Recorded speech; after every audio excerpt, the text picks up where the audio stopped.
Hi everybody, it's Jessica Schwentniewski here reporting for The Rebel, and as you can see, I'm in the back of a cab. I took a note out of Ezra's handbook, rushing to the airport to hopefully catch my flight, because as you all know, yesterday's visit was cancelled, so today I came back early in the morning to visit with Tommy, and first of all, he's doing well. The one thing that is a little alarming, and he is worried about as well, is that they are possibly going to be moving him because they want him in Loudoun, in court in Loudoun on September 3rd.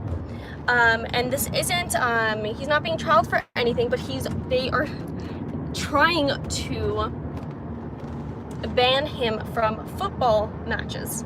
So on September 3rd, they are producing him in court in Loudoun, so they may be moving him, which isn't a good idea. I know he doesn't want to go. His solicitors said that he may have a say in the matter, choosing whether or not to go, but when you are produced to be somewhere in court, I believe they have the right to literally drag you out of, even if you're in a cell, drag you out and bring you to the court. So that is a possibility of moving Tommy out of Belmarsh to Loudoun for that date on September 3rd.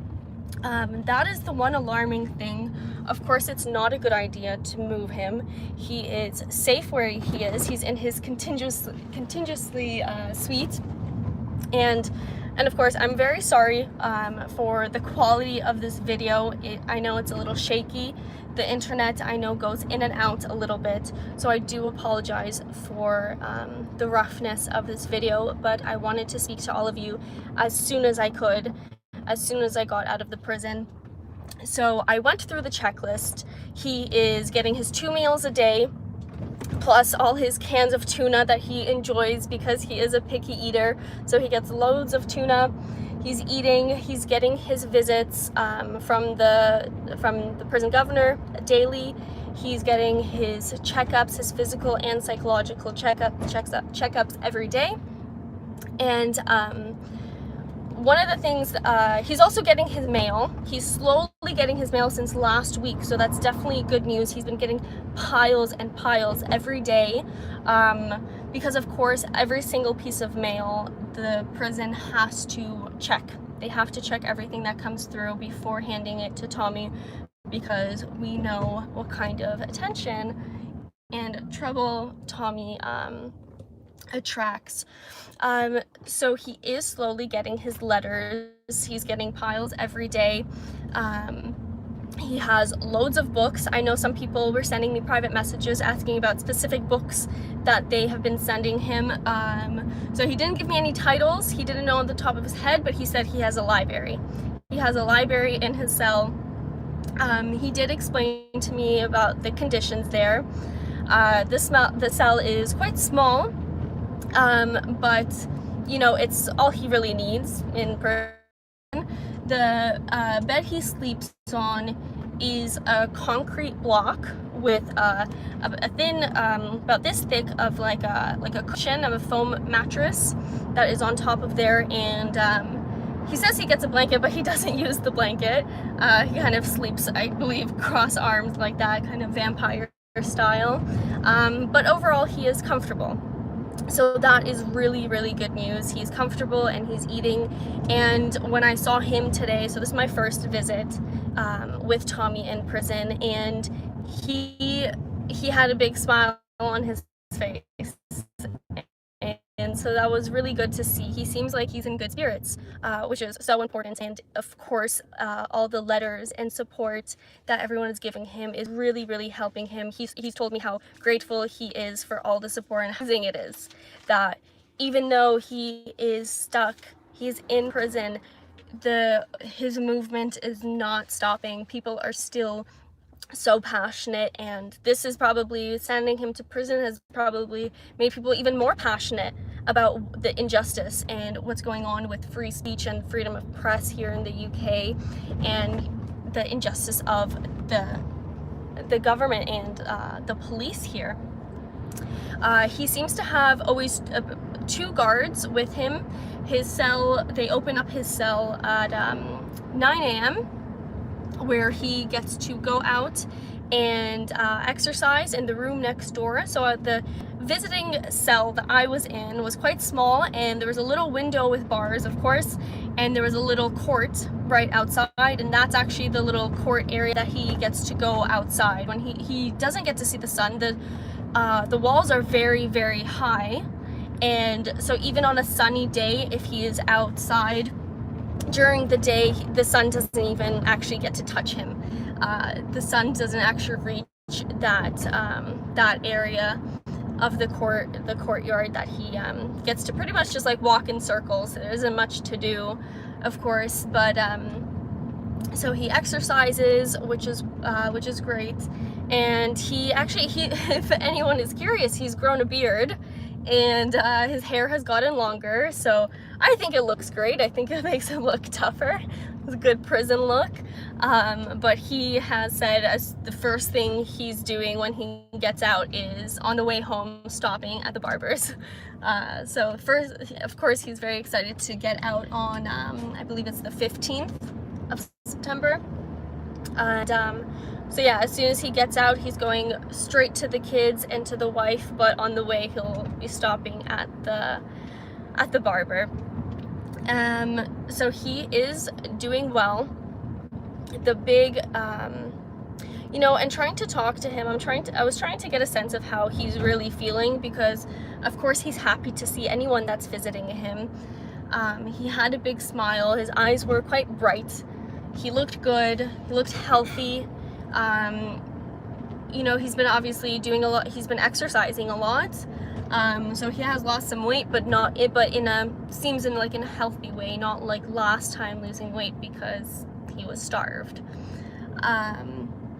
So I was trying to get a sense of how he's feeling. The one thing, you know, I asked him how he's doing mentally and psychologically.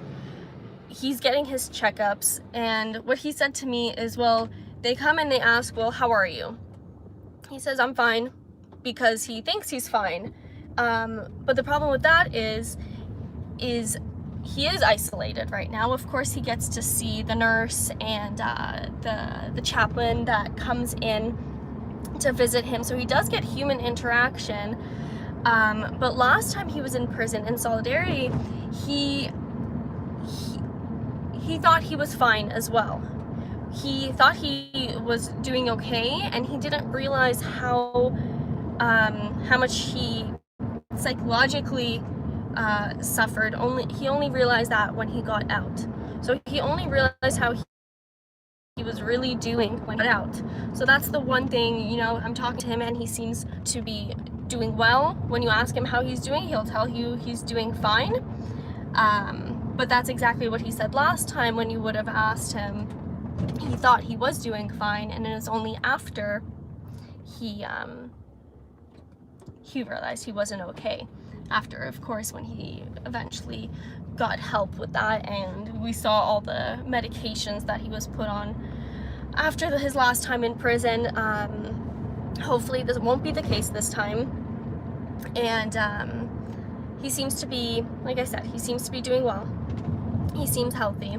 He gets his phone calls, so he gets to make phone calls in the mornings.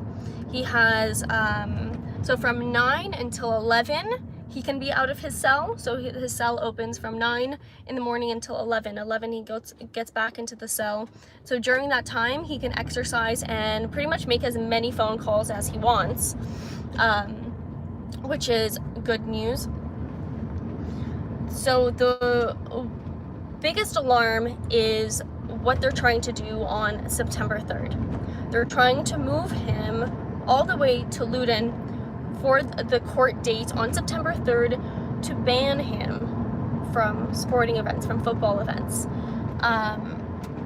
Of course, we've heard the stories of, you know, his past of being in fights and scruffles like that.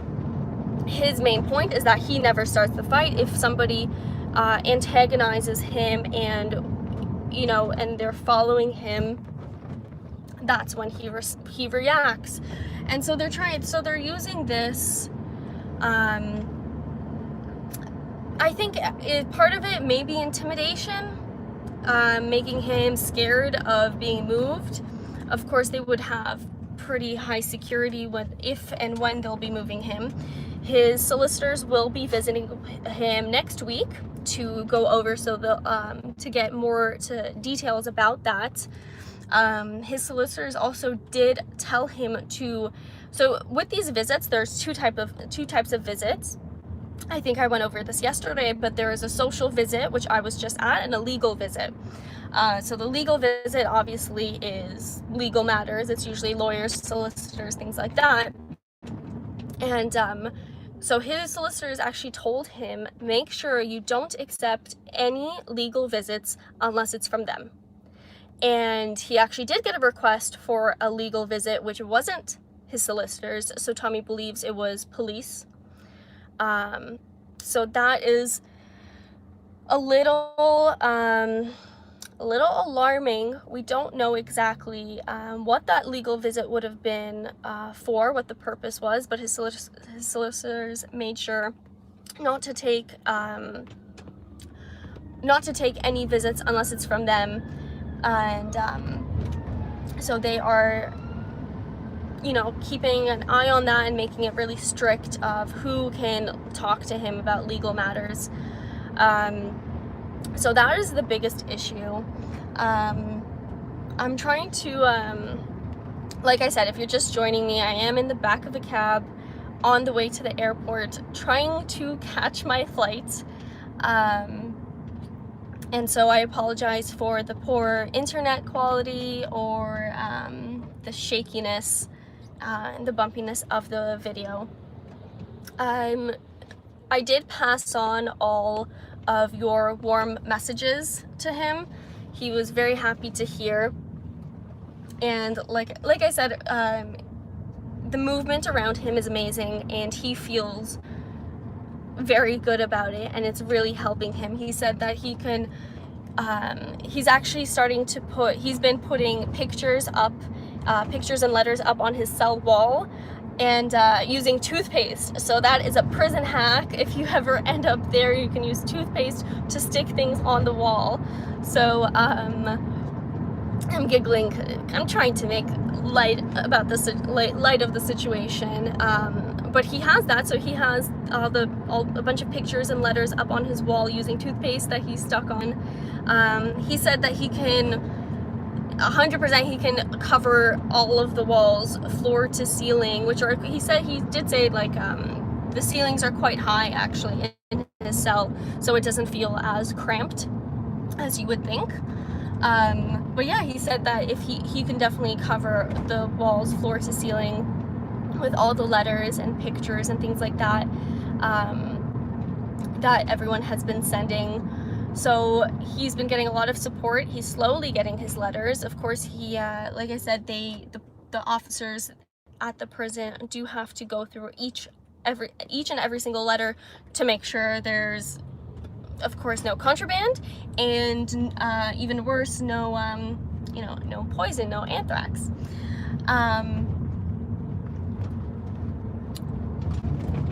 So he was dressed in his own clothes, which is pretty amusing. He, for the first time, so I asked him, because I noticed he was wearing, I forget that brand, that English brand that all the football guys wear. His favorite brand, I forget the name of it. Stone something? Who can remember? Leave it in the comments if you know which brand I'm talking about. And so when he showed up, so I saw he was wearing a t-shirt, black t-shirt, dark jeans, and some regular shoes. And so he actually, for the first time in his life, learned how to use a washing machine, because of course, like I asked him, I was like, so who washes your clothes? Like, do you get to wash them, or they, do you just come in with what you have and deal with it? So he said that there is a washing machine, right? So his suite has his cell, the exercise room, Stone Island. There we go. Thank you so much. Stone Island is the t-shirt he was wearing. And there's also a little laundry area in his suite. Sounds much nicer than it is. It's all concrete and no open windows, all bars on the windows, of course. And so yeah, so he actually, the first time he had to do laundry, he just looked at the machine and didn't know what to do. Luckily, there was a female guard there to walk him through it. Sorry, I think the internet is cutting out. I'm just gonna wait a moment.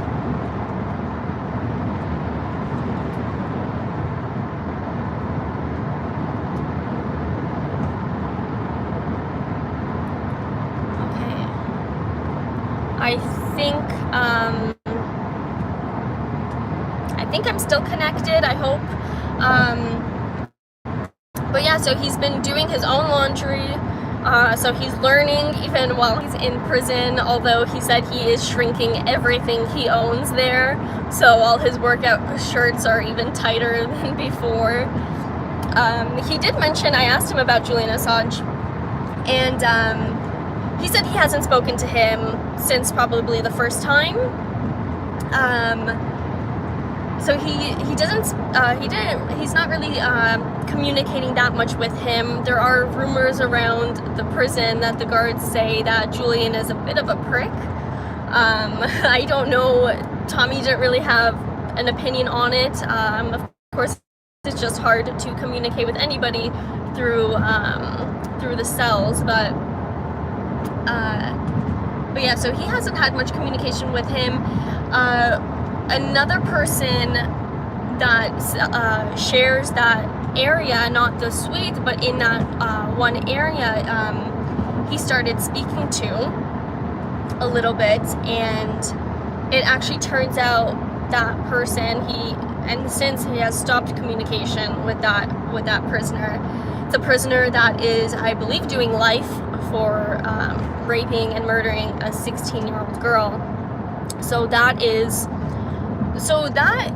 the prison that he's in. He's in a criminal high security prison with I believe it's around 1.2% of civil prisoners. So that's where he is. Those are the types of criminals there. And I did mention yesterday that Fridays aren't normal social visits. And being there today, there were quite a few people waiting in the visitors area. So I actually asked Tommy about it, and it turns out that Fridays are actually pedophile day. That's when all the visitors come to see prisoners that are there for pedophilia. So I don't know if that's irony or not that I ended up visiting him on this Friday, and that's why they made the exception. So the exception was they separate those prisoners and even the visiting time for pedophile prisoners for Friday mornings. And so that's why the governor made it an exception for me to come in, because of course we all know Tommy is a civil prisoner. And so yeah, that's why it wasn't normal for to have visits on Friday morning, because Friday mornings are pedophile days. So like I said, this prison, Belmarsh prison, has around 1.2% of civil prisoners, and the rest are, murderers and rapists and pedophiles, things like that. So that's the prison that they sent him to.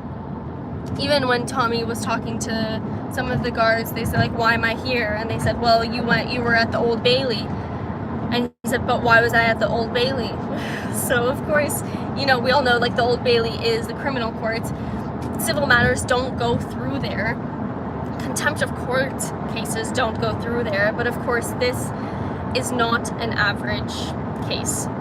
And again, I see the internet is quite bad right now. I apologize. I just wanted to speak to everyone as soon as I could, because I know everyone's waiting to hear about how Tommy's doing, and also I wanted to have it fresh in my mind. If you guys have any questions, just type it up in the comments. And okay, you're right. In Canada, I feel like it's not that big of a deal in the background, in the back seat of the car. I'm trying to think of what else. Tommy's wife, the day before, made us a quick list of snacks that he likes to eat. So when you finally get into, so like Ezra mentioned, the security is super, super high. They take your fingerprints. So you come in, you leave all your stuff in the locker. They have a strict dress code. I was able to just leave my my necklace, the two here, so that was minimal. I didn't wear anything else because I didn't want to bother with it. So you leave all your stuff in the lockers, you get your fingerprints done. We had a guide, so I went in with a man named Peter. I'm not going to say his last name because I'm not sure if he's out in the public that much. So I did go in with a chaperone. He stayed behind to stay with Tommy. I had to leave early, unfortunately, but we did have a guard with us. And finally, and there's all these, so many, heavy doors. You have to wait for somebody to open everything. When you go through a certain entrances, there's a small entrance and two doors, so you have to make sure you close both doors before going into the next room. You get your fingerprints done. You're in the waiting area. So we were in the waiting area with with several other people. And then when the visiting started, all the people went into one way, and I assumed I was going that way as well, but we actually went the complete opposite direction. So like I said, on Friday mornings, the prison visits are for the pedophile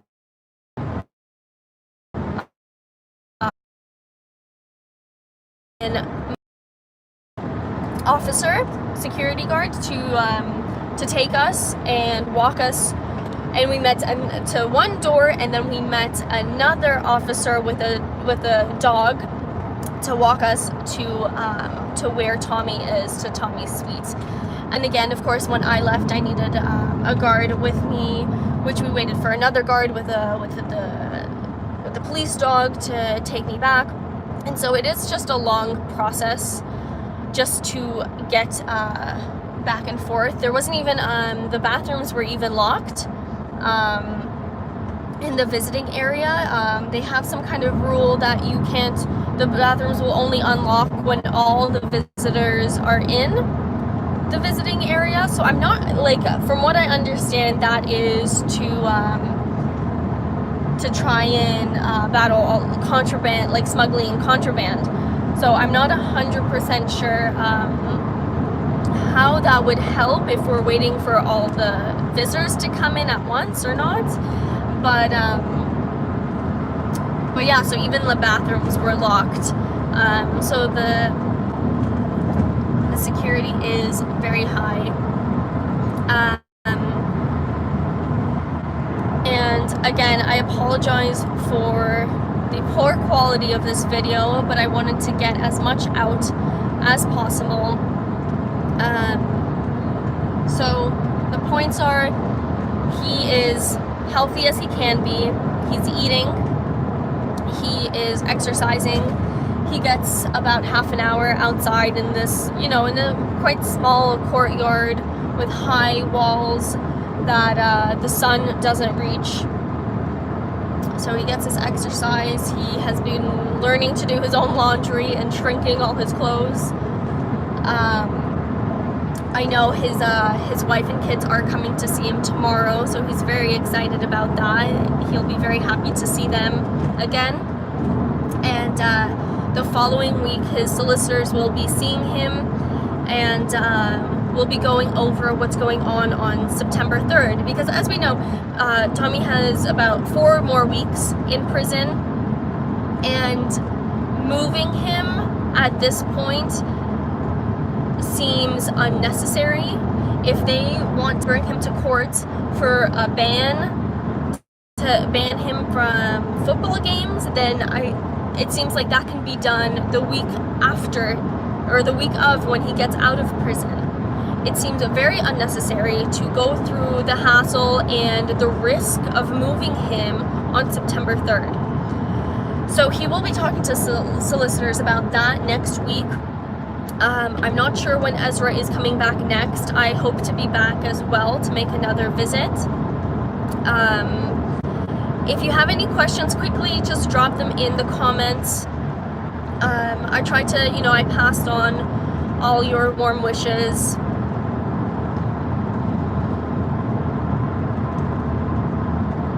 And I'm really happy, I'm grateful, and I'm humbled that I'm able to be here and see him. It was really amazing to see him. I was there for his trial back in the Old Bailey, but I wasn't there for his sentencing hearing, unfortunately, so I haven't seen him since the trial. And so I'm very grateful that I got to see him today. And like I said, I'm humbled to be able to pass on the message to all of you, because I know how much support he's getting, and he feels the support. He really does. All the letters that he can cover his walls with are really inspiring to him and really helping him get through it. He says the prison governor here has been really great, has been helping him along the way, making visits every day, which I believe they have to make visits. They're required to make daily visits when somebody is in those suites. But nevertheless, the governor does seem to be doing a good job. Even just the fact for getting me in today shows that governor of the prison is trying to do the right thing here. I was told today that the reason yesterday's visit was canceled was, again, it was a staffing issue, but not an issue, it was a staff meeting. So they actually had some sort of briefing, some meeting that had to be done yesterday afternoon, and that's why all of the visitations were canceled. So that was unfortunate. I don't think it was anything, I don't think it was a trick or anything against me being here or Tommy particularly. I think that's just what happened. And I think it's the governor making an exception for me coming in this morning, I think is a good sign. I think it's a positive sign.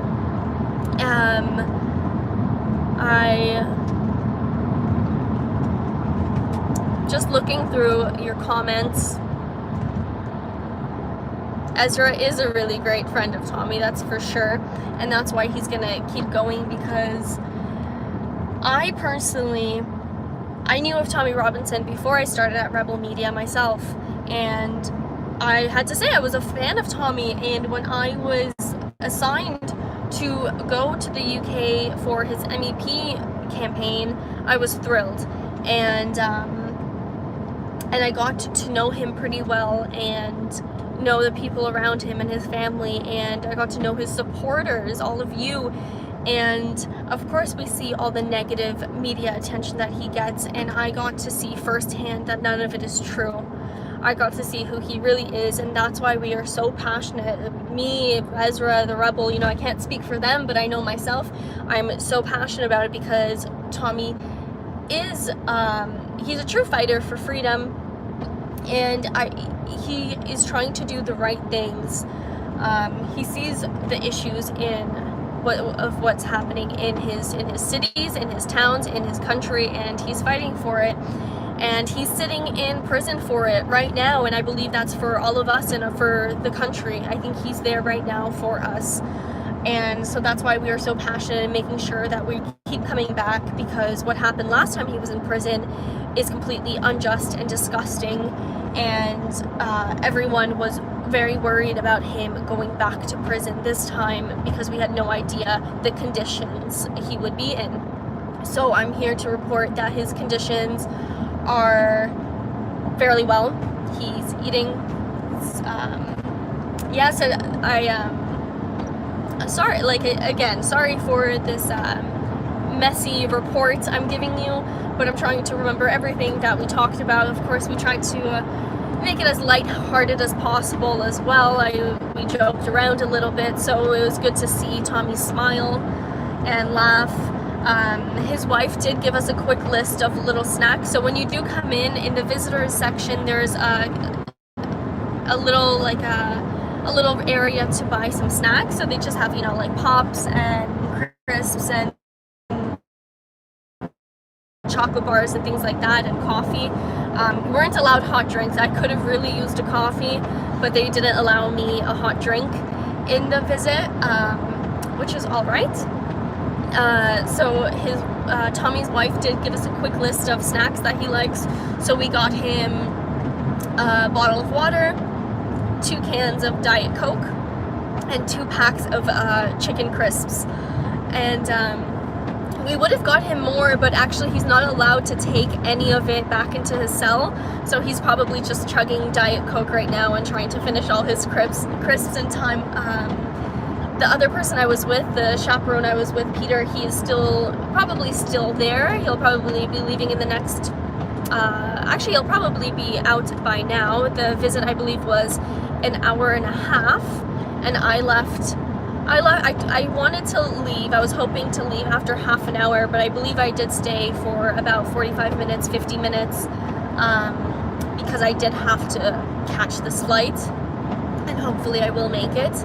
But I wanted to spend as much time with Tommy as possible and just talk to him, and so I got a sense of how he's doing, and I think he's doing well. He, of course, we were worried when he wasn't getting his letters. That was a big red flag. Moving the times around was another red flag, but I feel like we can rest assured with that. The prison governor did help me out today. He has been receiving his letters, and he's just been getting stacks of them every single day. The one alarming thing right now is the court date in Loudoun on September 3rd. And I see here, during the super chat, you are free to pitch anything. Of course, it's not cheap to get us here to do these visits, but I think they're very important. So I just see here, Scott with £5. Thank you so much. Please say your surname slowly for me. Sometimes I think you find it hard to say yourself. It's a long name. There's 13 letters in there, and I'm not gonna lie, when I spell it out for someone, if they stop me halfway and ask me to repeat something, I have to just start from the beginning, because it's just easier that way and it just flows. If I have to start halfway, I'm gonna get all mixed up with the I's and the O's and the W's. So my last name is Świętoniowski. So when I say it fast, and I know I'm a pretty fast talker, I know sometimes it's hard to catch Jessica Świętoniowski that quickly, but yeah, I will be, like I said, so I'm heading to the airport now. I want to spend as much time on this live stream as I can without boring everyone, because I'm just trying to think of what else he said to me. He doesn't find anything quite alarming. He's quite comfortable. Let me just look through some comments. So if you did pitch into the super chat, thank you so much. We really appreciate it. Everything helps get us back here. Just looking through your comments.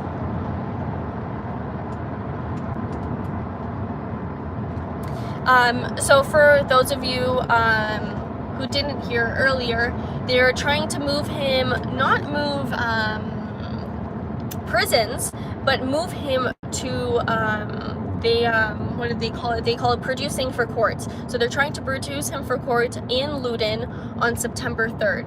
So that process of moving him from the prison all the way to Loudoun, it just involves risks and high security. And again, it just seems like a very random date, because we know that he's out in 4 weeks, and this is a ban to this. So this court date is for a ban from football matches, and I guess certain areas in cities. So that, it seems like that can wait. It doesn't seem like it's dire to do on September 3rd.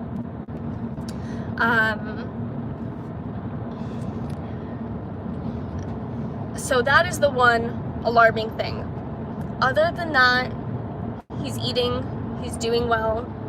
He has a visit with his wife and kids tomorrow, which he's very, very excited and looking forward to, of course. He has a meeting with his solicitors next week, particularly about this court date on September 3rd. So no, Tommy Robinson and Julian and such they haven't been speaking.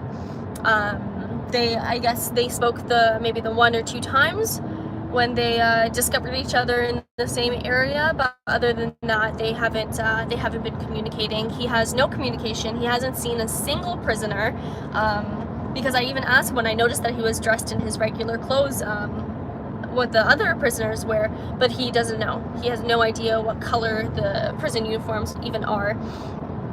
And I just want to say, Helga, thank you so much. I see the $5 here.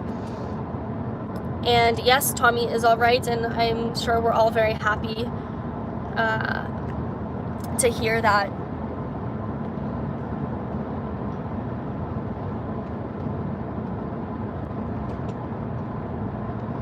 So thank you all for not only staying with the story, but sending Tommy all of your support. He is getting his letters now.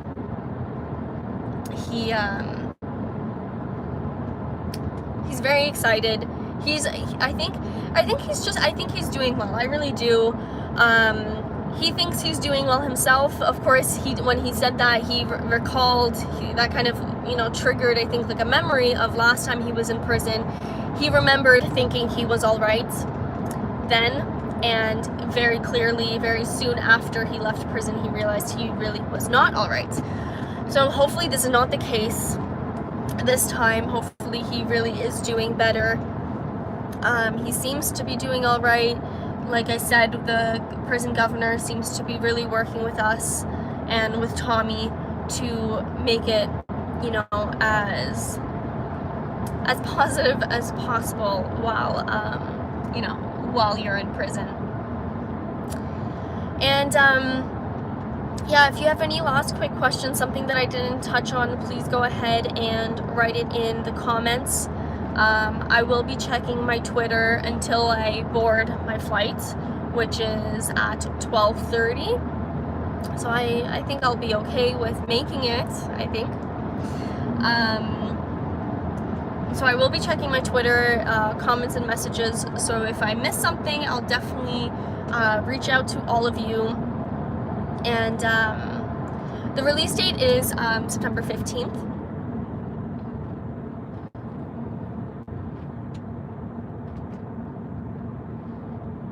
And so he has about 4 weeks left. He's feeling relieved. He's of course getting a little antsy.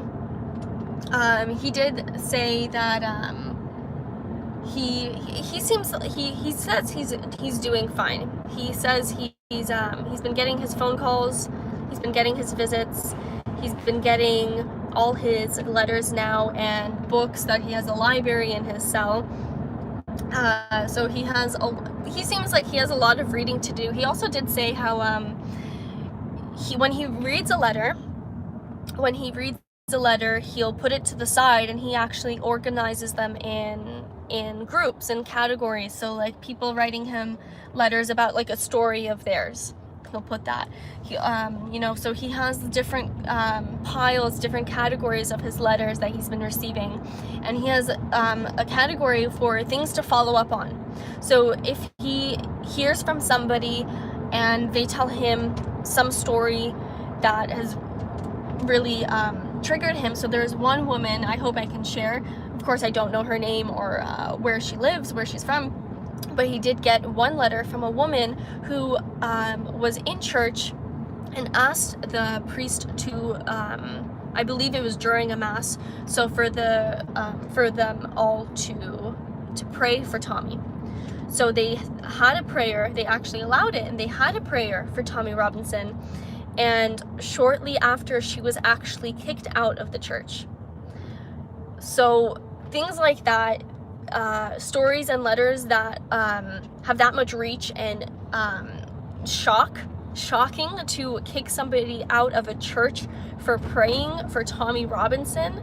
Even the Bible says that we should pray for our enemies, but not for Tommy Robinson, apparently. So it's shocking. So I know he really took note of that, and that letter really did affect him, and so he has that aside, and he has a pile of letters that he wants to follow up on. So he wants to actually follow up and go back to it when he's out, and hopefully make some visits and reach out to some people about these. So that's really really interesting. That was interesting for me to hear, not only that he's reading the letters and getting inspired by the letters, but he's also actually piling them aside and categorizing them, and planning on following up. So of course I asked him what his plan is as soon as he gets out. He has a lot planned, and especially like with these letters, I think that has really inspired him to keep going. But other than that, when he gets out, he said he's going straight to the family, to the kids, to the wife, and on the way he's just going to stop at the barber for a shave and a haircut. So I will I'll leave it at that for now. If anyone wants to reach out to me, you can do that on my personal Twitter.